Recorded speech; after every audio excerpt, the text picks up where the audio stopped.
दो चीजें हैं, कृत्रिम और अकृत्रिम। आप कृत्रिम हो कि अकृत्रिम हो? अरे बोलिए ना, थोड़ा दिमाग तो लगाओ। अब अकृत्रिम हो कि कृत्रिम हो? कृत्रिम हो। आप कृत्रिम हो कि अकृत्रिम हो? कृत्रिम यानी बनाया हुआ, और अकृत्रिम यानी जिसे किसी ने बनाया नहीं है। तो आप अकृत्रिम हो कि कृत्रिम हो? कृत्रिम है। बहुत बढ़िया। वहाँ तक आपकी नज़र ही नहीं जाती जो हम जहाँ अकृत्रिम हैं।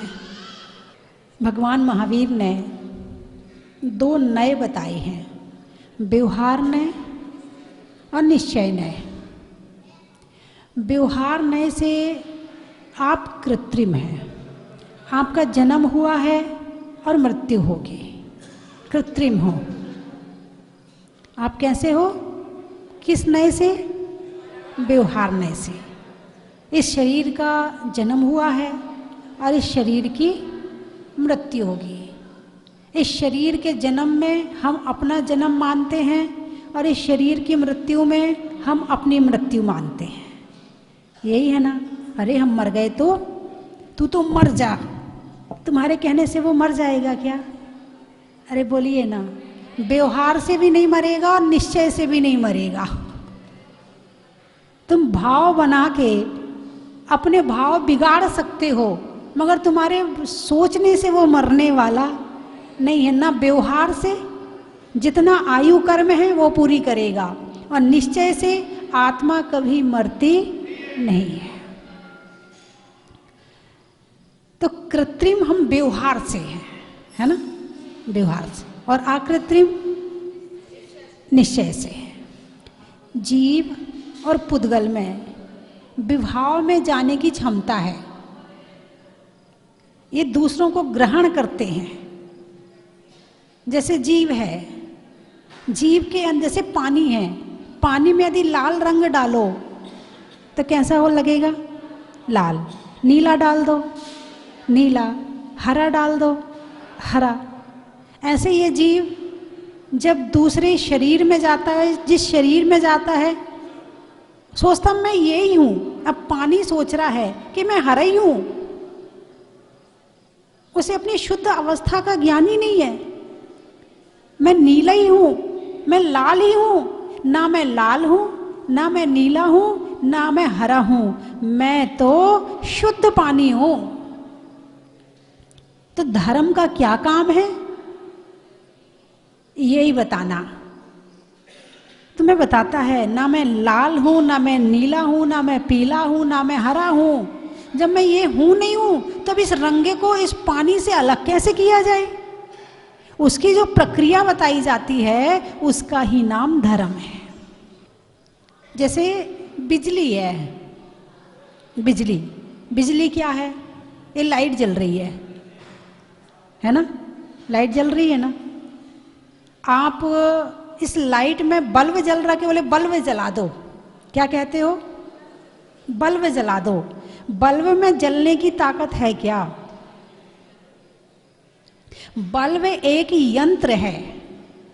बल्ब एक यंत्र है जिसमें, जिसके माध्यम से बिजली की शक्ति उसमें प्रकाश के रूप में परिवर्तित होकर तुम्हें मिलती है।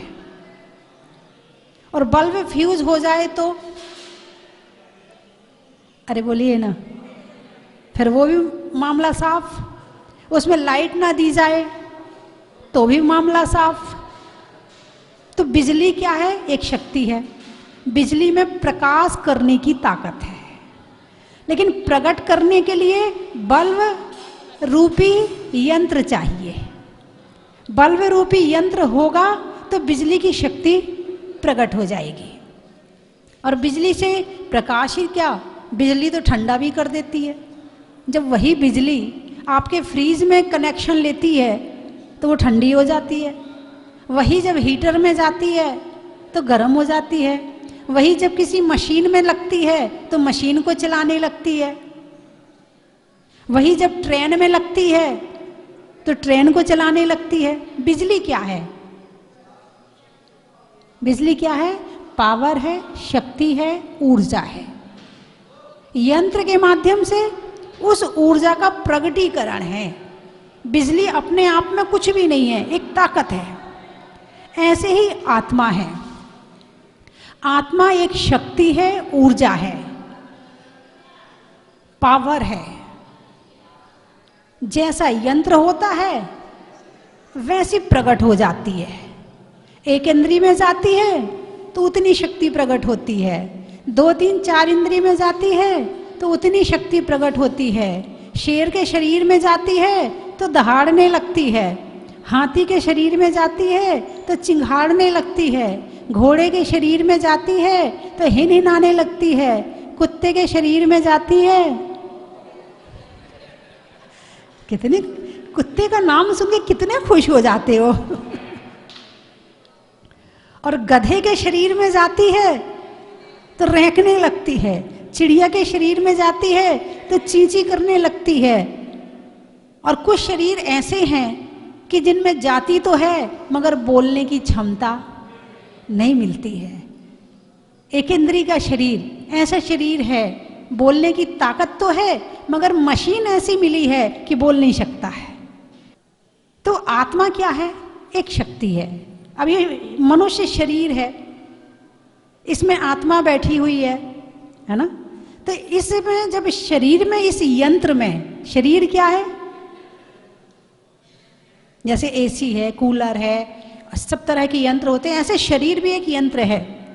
आपने पढ़ा यदि हो तो स्वयंभू स्तोत्र में शुपार्शनाथ भगवान का वर्णन करते हुए आचार्य समंत भद्र स्वामी ने लिखा है, अजंगमम जंगम ने यंत्रम यथा तथा जीव शरीरम बीभत्सु पूति क्षय तापकम चा।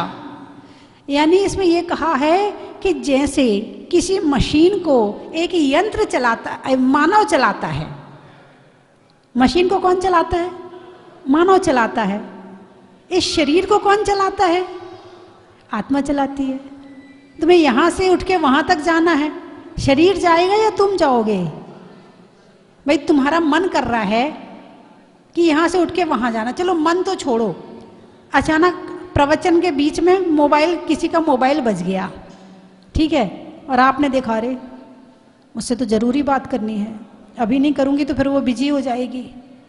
अब आपका मन किया कि प्रवचन के बीच में से उठ के वहां तक चले जाएं, तो गया कौन? शरीर। लेके कौन गया? आत्मा। लेके कौन गया? आत्मा। गया कौन? शरीर। शरीर यंत्र है। इस शरीर का उपयोग करने वाले, इस शरीर को चलाने वाले तुम हो। तुम यानी आत्मा। यंत्र अलग है और उसको चलाने वाली शक्ति अलग है।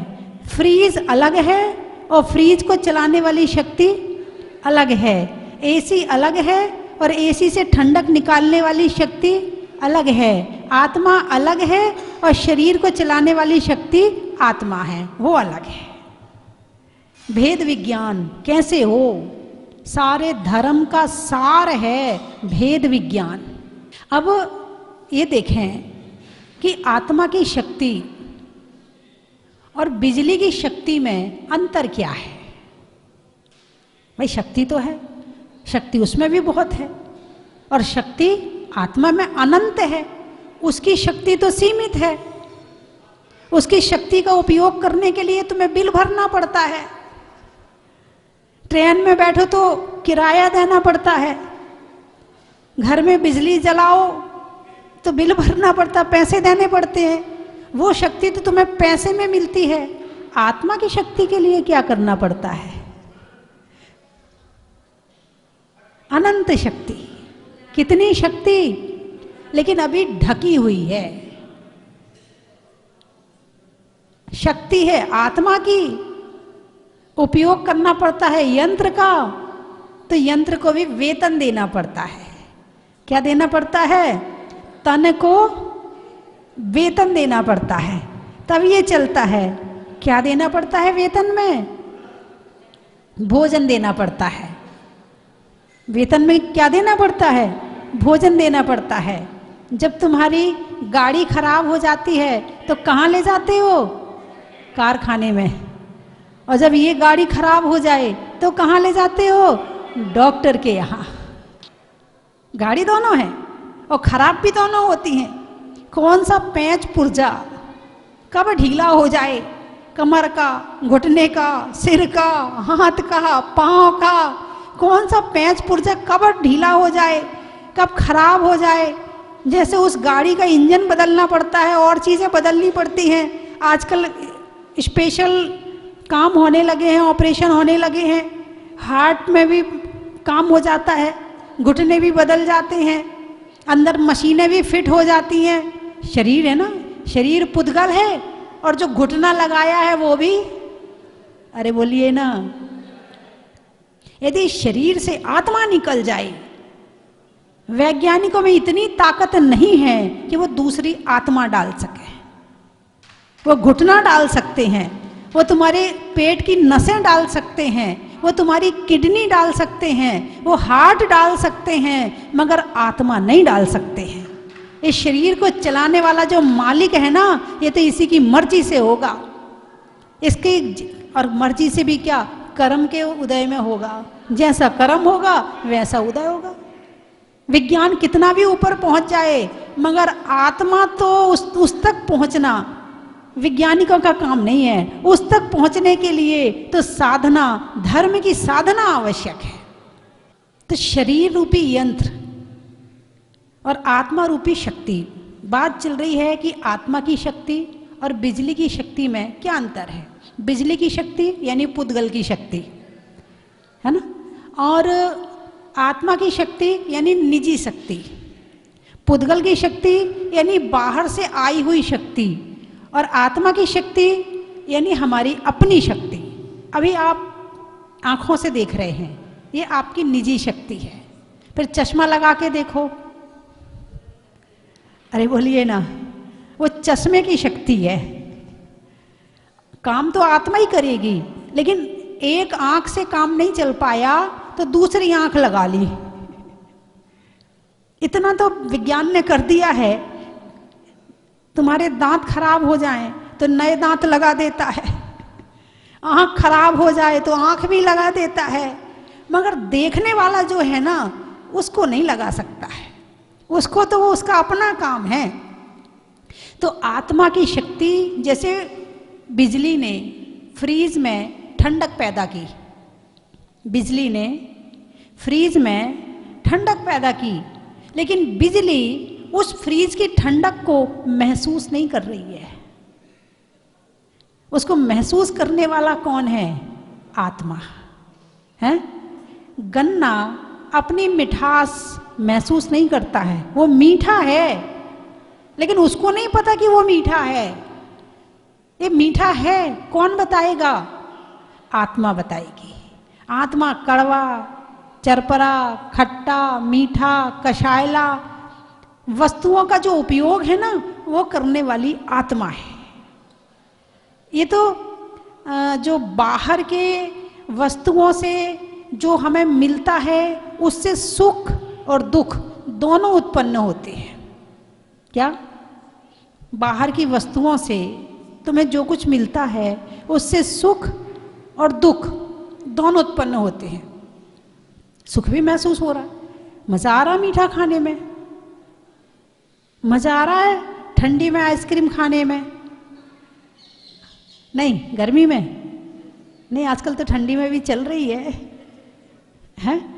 हाँ, तो आनंद मतलब बाहर के पदार्थों का भोग करते हुए उसमें मोह के कारण से सुख मानते हैं। किस कारण से? मोह के कारण से। जब मोह कम होता है तो फिर आत्मा का सुख नजर आता है कि आत्मा बिना बाहर के पदार्थों के भी सुखी रह सकती है। जब तक ये नहीं पता हो कि आत्मा बाहर के पदार्थों के सुख के बिना भी सुखी रह सकती है, तब तक तो बाहर की चीज़ें बहुत अच्छी लगती हैं।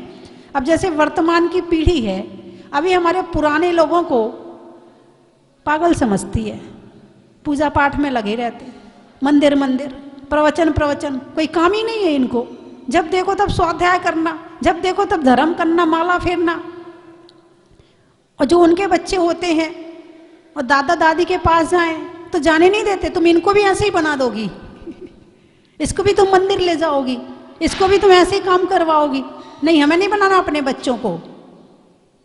बोलिए, वर्तमान समय यही चल रहा है ना, भौतिक सुख और आध्यात्मिक सुख। जो बाहर के पदार्थों से लिया जाता है वो भौतिक सुख है, जो दुख का कारण है, और जो डायरेक्ट आत्मा से लिया जाता है वो आध्यात्मिक सुख है। तो सुख दो तरह का हो गया। कितनी तरह का हो गया? दो तरह का हो गया। तो बाहर से लेने वाला, अच्छे सज संवर लिए, अच्छे कपड़े पहन लिए, फीलिंग आ रही है। नई साड़ी पहनते हो, फीलिंग आती नहीं आती? अरे बोलिए ना। हाँ, डायमंड सेट गले में पड़ा हो, हैं, थोड़ा पीला पीला हो ऊपर से नीचे तक, थोड़े डायमंड की सफ़ेदी भी हो। पुरुष हैं, बढ़िया सर्दी आ गई, शादी में गए, कोट पैंट बूट सूट, और ऊपर से फिर सोने की चेन और हाथ में सोने की घड़ी। बताइए कैसा महसूस होता है? कुछ महसूस होता है, नहीं होता? ये भौतिक सुख है। कौन सा सुख है? भौतिक सुख है। इसमें यदि आपको सुख चाहिए तो कोट पैंट की जरूरत पड़ेगी, सूट बूट की जरूरत पड़ेगी, सोने की चेन की जरूरत पड़ेगी, नई साड़ी की जरूरत पड़ेगी, डायमंड सेट की जरूरत पड़ेगी। इसमें ये चीज होंगे तो सुख मिलेगा, नहीं होंगे तो नहीं मिलेगा। लेकिन एक व्यक्ति बैठ के ध्यान कर रहा है, क्या उसे सुख मिल रहा, नहीं मिल रहा? अरे बोलिए ना, मिल रहा। ना कोट की जरूरत, ना पैंट की जरूरत, ना चेन की जरूरत, ना साड़ी की जरूरत, ना सेट की जरूरत। दिमाग सेट है, उसे बाहर के सेट नहीं चाहिए। आपने तो घर में बहुत सारे सेट इकट्ठे कर रखे होंगे, है ना? Dining set, dressing set, mixie set, और कौन कौन से सेट आते हैं? Bangle set, sofa set, bed sheet, मतलब बहुत सारे सेट। मगर एक चीज सेट नहीं है।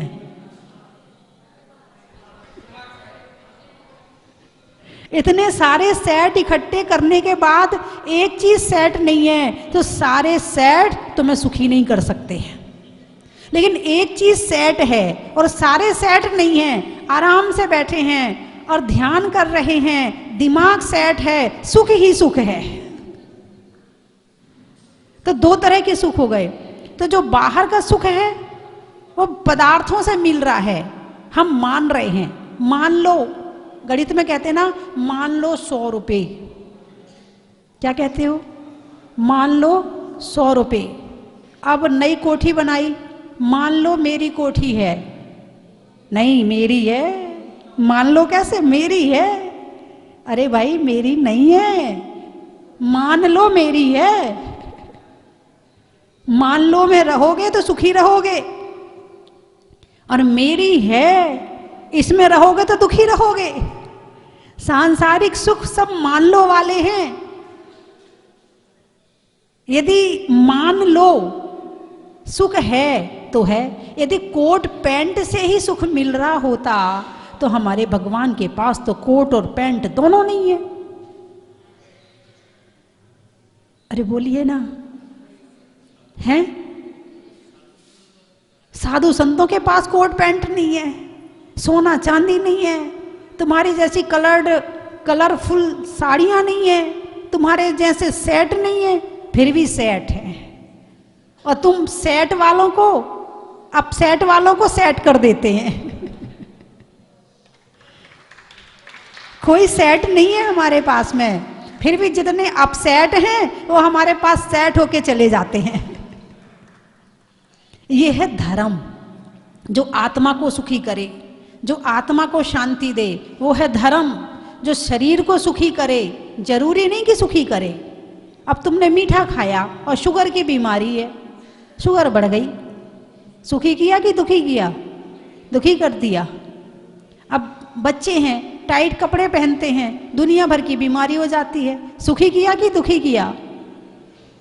सीरियल देखना बहुत अच्छा लगता है, आंखें गड़ा गड़ा के सीरियल देखते हैं, आंखें खराब हो गई। सुखी किया कि दुखी किया? अरे बोलिए ना। रसगुल्ला, पकौड़ी, पास्ता, पिज्जा खाना बहुत अच्छा लगता है, पेट खराब हो गया। सुखी किया कि दुखी किया? संसार के हर सुख के साथ एक दुख फ्री, एक के साथ एक दुख फ्री। हर सुख का साइड इफेक्ट है। जैसे कहते हैं ना, अंग्रेजी गोली का साइड इफेक्ट होता है, एक गोली खाओ तो दूसरी बीमारी पैदा हो जाती है। ऐसे संसार के हर सुख के साथ दुख का साइड इफेक्ट जरूर है, लेकिन आत्मा का सुख के साथ कोई साइड इफेक्ट नहीं है।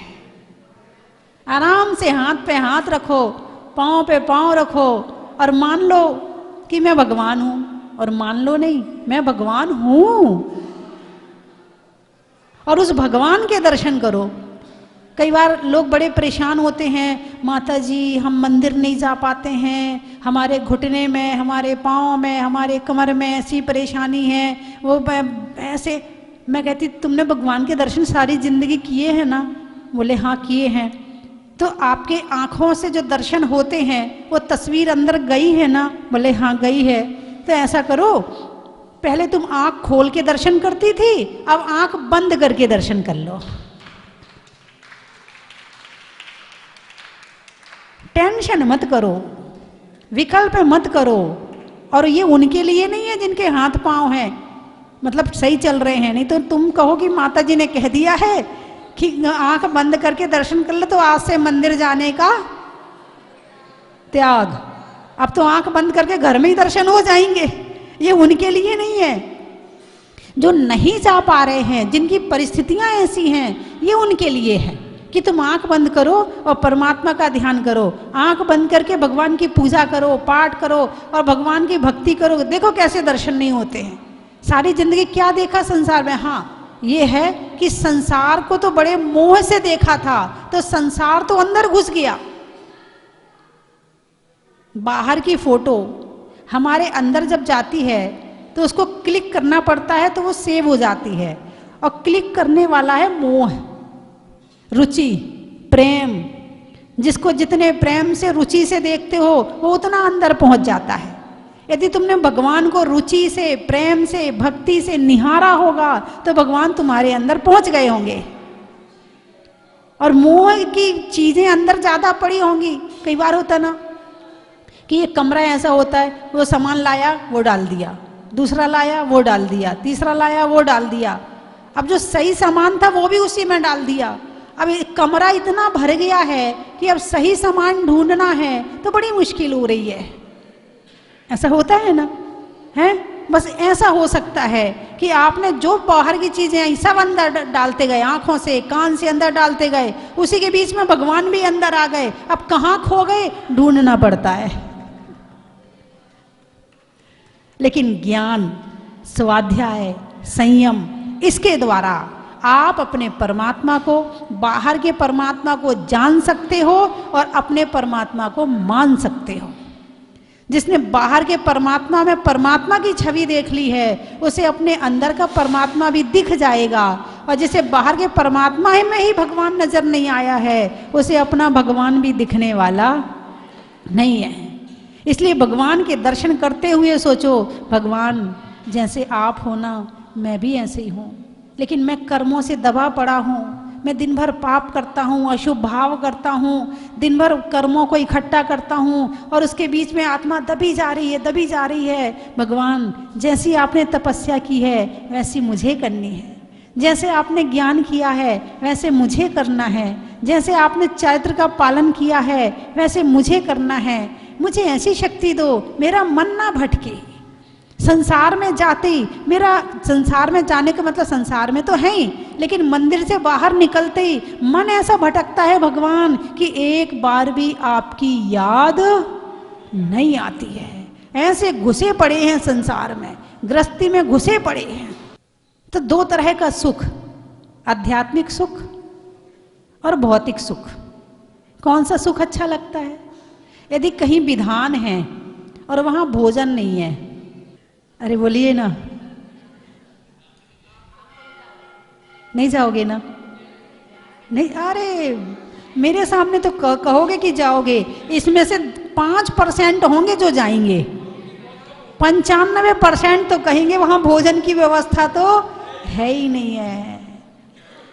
ये भोजन की व्यवस्था तो अब होने लगी है, अभी 20-30 साल से। हाँ जी, हंसमुख जी गांधी जी, हंसमुख गांधी बैठे हुए हैं, इनको पता है। आप लोगों ने पुराना समय देखा है, आप कोई भी कार्यक्रम करते होगे भोजन सबसे पहले रखते होगे। कोई भी कार्यक्रम की भूमिका बनाने के पहले भोजन की भूमिका बनती है। क्या मीनू रहेगा? बढ़िया मीनू रखो ताकि लोग अच्छे से आए, दोबारा भी हमारे प्रोग्राम में आए। लालच दिया जाता है आपको धर्म करने के लिए। जैसे एक छोटे से बच्चे को स्कूल भेजने के लिए लॉलीपॉप दी जाती है, चॉकलेट दी जाती है, ऐसे तुम्हें दी जाती है। तुम बच्चे नहीं हो, धर्म की कीमत समझो। भोजन हो या ना हो, जाना जरूर है। किसके लिए? भोजन के लिए नहीं, आत्मा के शरीर ज्ञान के लिए, भक्ति के लिए जाना है। कम से कम संसार में ज्यादा धर्म नहीं कर पा रहे हैं, इतना तो कर लो।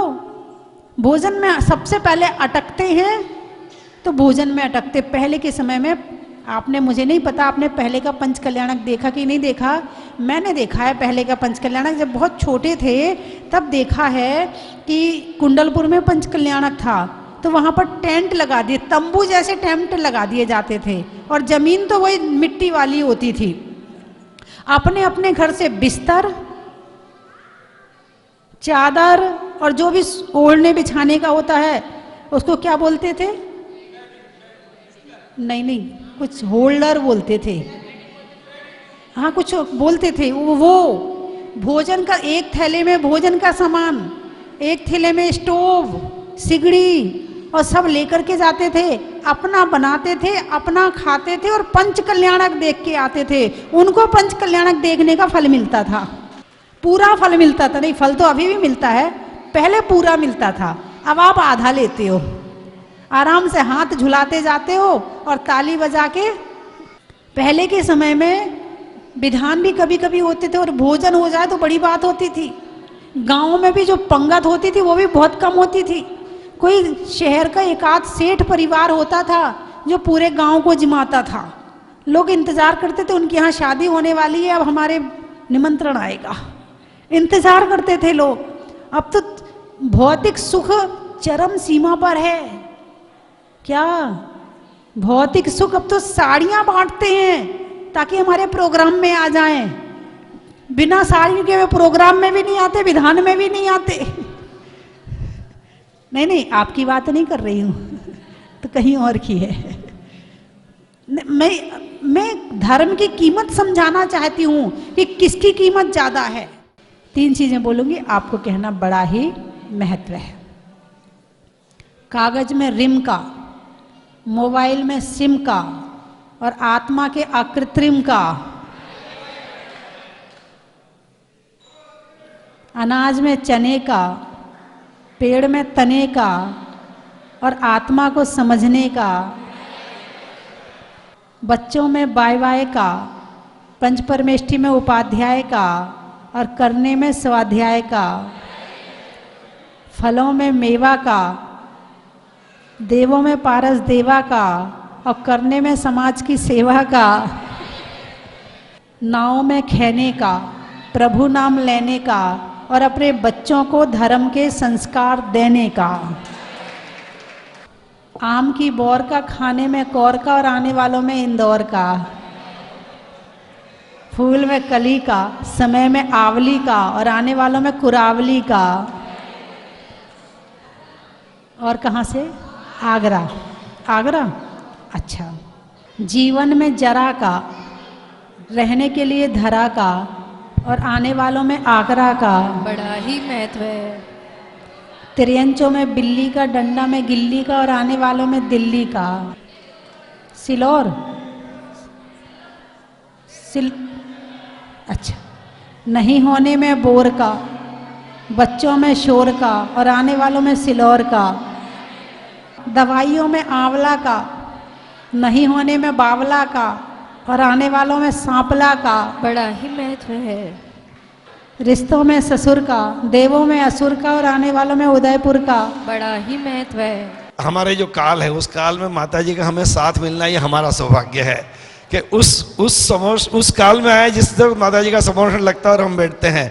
बस भाव ये भाई कि माता जी का एक और बहुत बड़ा समोषण लगे और उसमें हम कहीं बैठ जाएं और हमारी भी गति सुधर जाए। तो ऐसे माता जी के चरणों में कोटि कोटि वंदना। माता जी ने अनेक कमाल कर दिए हैं। जहाजपुर तो आपके समक्ष है ही। माता जी की अनेक कृतियाँ, 100 से ज़्यादा तो लिखी हुई पुस्तकें, हमारे ग्रंथ और जैनागम को हमको सिखाने वाले वो सब माता जी ने अपने पुरुषार्थ से लिखे हैं।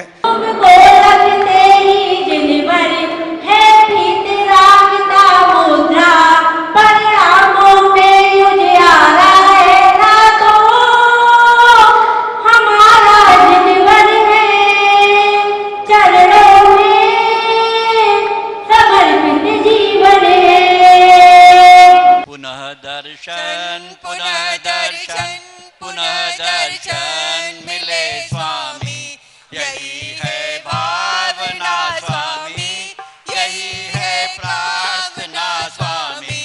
तुम्हारे दर्श बिना स्वामी कहाँ हम चैन पाएंगे। प्रभुवर याद आएंगे, नयन आंसू बहाएंगे। अच्छा लगा और सभी यही फिर से आऊं, यही भावना आता हूँ। जय जिनेन्द्र। धन्य धन्य आज घड़ी कैसी सुखकार है, धन्य धन्य आज घड़ी कैसी सुखकार है। जिन चरणों की भक्ति करके आनंद अपार है। कि मुनीश्वरनाथ मंदिर में आए हैं। यहाँ की अतिशयकारी प्रतिमा वास्तव में बहुत ही चमत्कारी और बहुत ही मनोहारी है। मेटापुर का पहली वक्त मैं दर्शन करवा आई थी। मारो विचार आयो तो हूँ क्यारे फरी भगवान दादा दर्शन। आज मारा सोना सूरज उग्यो ने आने मारा बढ़िया है। आज हमारे भगवान अभी नया बनकर बहुत आनंद आया और हम बारंबार आए ऐसी प्रार्थना करते हैं। जय जिनेन्द्र।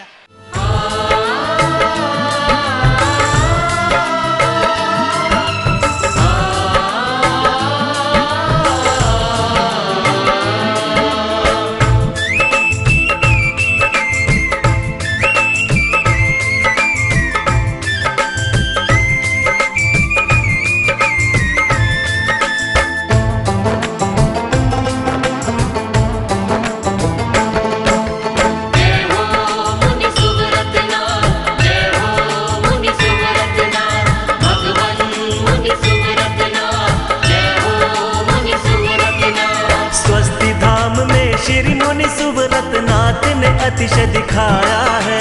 स्वस्ति धाम में श्री मुनि सुव्रतनाथ ने अतिशय दिखाया है।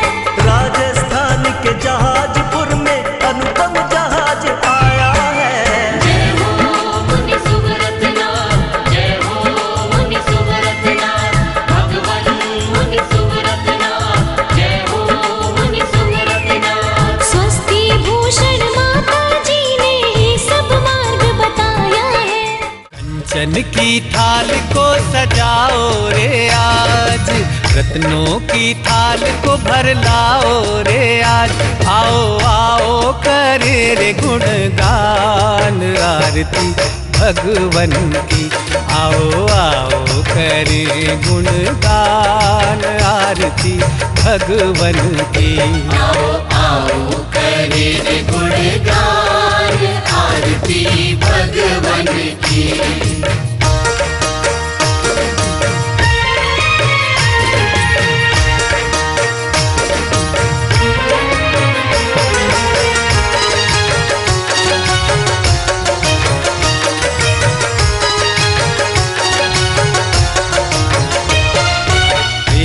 सुमित्र के राज दुलारे, माँ पद्मा जी के नैनों के तारे। पिता सुमित्र के राज दुलारे, माँ पद्मा जी के नैनों के तारे। राजगृही में जन्म लियो आप, राजगृही में जन्म लियो आप। आओ आओ आरती भगवन की। आओ आओ करें गुणगान आरती भगवन की। आओ आओ करें गुणगान आरती भगवन की। परम विदुषी लेखिका गणिनी आरिका रत्न श्री 105 स्वस्ति भूषण माता जी, जिन्होंने मात्र 20 वर्ष में 100 से भी अधिक किताबें लिखकर जैन समाज को अनूठा योगदान दिया है। बड़े बड़े विधान जैसे कल्पद्रुम महामंडल विधान, सिद्ध चक्र महामंडल विधान, इंद्रध्वज महामंडल विधान एवं विशेष जिनपद, पूजांजलि आदि महत्वपूर्ण साहित्य बहुत ही सरल व सुबोध शैली में लिखे हैं, जिसमें गद्य एवं पद्य साहित्य भी समाहित है। इन महान साहित्यों को पढ़कर आप भी अपने ज्ञान का विकास कर सकते हैं। साहित्य प्राप्त करने हेतु आज ही संपर्क करें। संपर्क सूत्र 7906062500 9868345768।